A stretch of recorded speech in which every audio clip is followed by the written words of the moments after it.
And we're glad to have you join us on Capital Markets this evening, the very first edition in the month of October. Welcome to the program. I'm Temple Ashaju.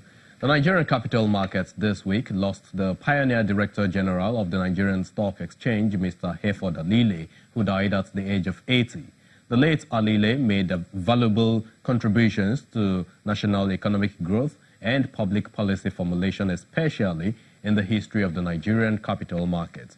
And as the Nigerian Stock Exchange plans to honor the philanthropist and investment analyst, we had this interview with the former Director General of the NSE, that's Professor Okereke Onyuike, who took over from the late Mr. Alile at the Stock Exchange. She discussed some of his leadership qualities, his teamship skills, and a whole lot of other things in terms of the achievements that Mr. Alile had in the capital market. Let's listen.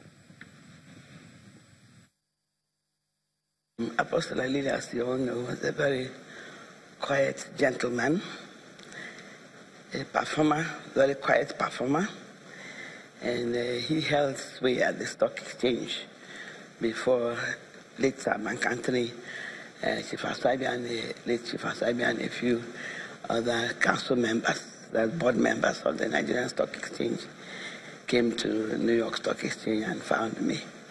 And the rest is history. And I came, he embraced me like a daughter, and he familiarized me with the Nigerian environment. And of course, I also brought with me what is done at both the New York Stock Exchange and where I was kind of seconded later on, the clearing system of the New York Stock Exchange when it became fully automated. So as the SIAC over there, what we call the CSCS. So I worked very closely with him. He taught me a lot, and then he also learned a little from me as to what is happening in the current worldwide stock exchanges. But he taught me a lot about the Nigerian environment, the investors in Nigeria, both the top ones and the ordinary person.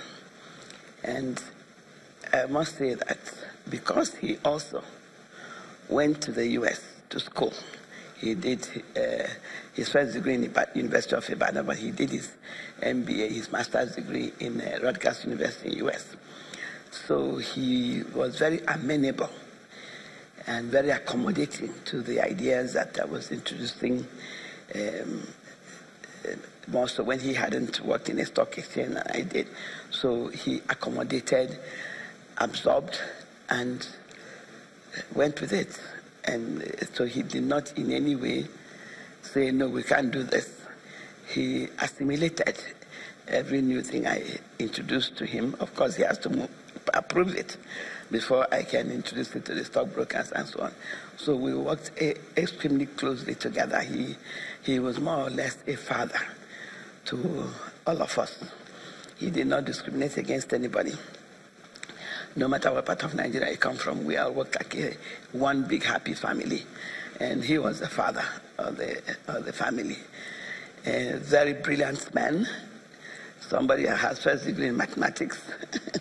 Was very brilliant. And he easily absorbed the few new things that I came with from the stock exchange abroad. And not just absorb and approve, but he also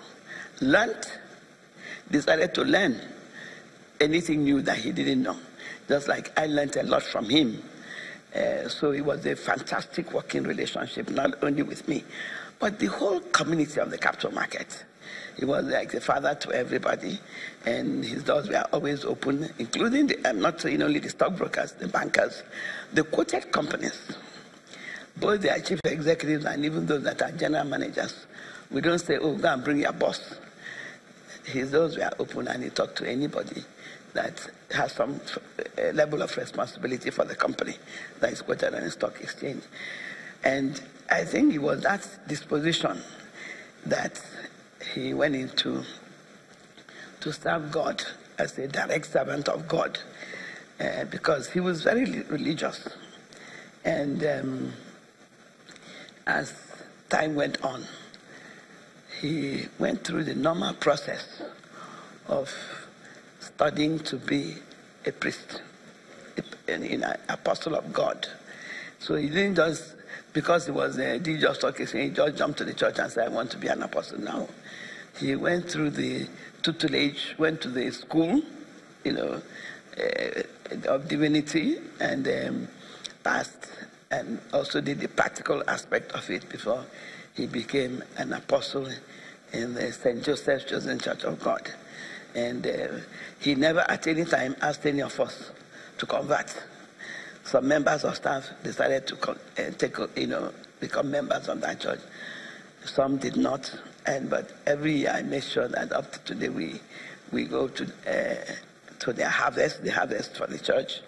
We familiarize ourselves because that brought a lot of harmony into the exchange. Because when your boss is an apostle of God, there are certain ways he would behave and certain ways he would teach you how to do something better without, flogging you or kind of breathing down on you. So he's somebody that all of us loved, and we still love him.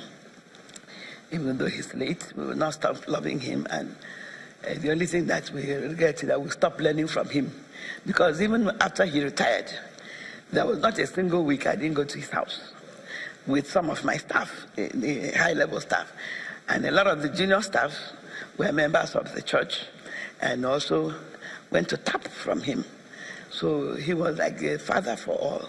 And we enjoyed working with him.